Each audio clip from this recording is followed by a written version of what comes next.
front of me is HUAWEI P50 Pocket, and today I would like to show you how you can change theme of this device.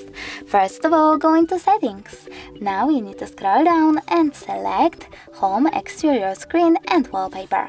Over here click on Themes and tap on the best one for you. I will go with that one, so I have to click on it and choose Download. Then click Agree and wait.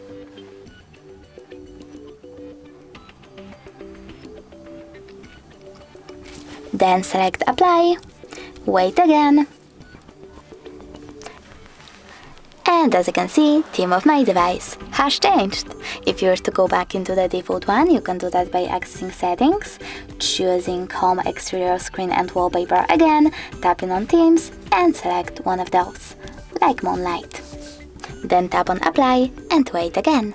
Thanks so much for watching. If you enjoyed this video, leave a like, comment and definitely subscribe. Bye!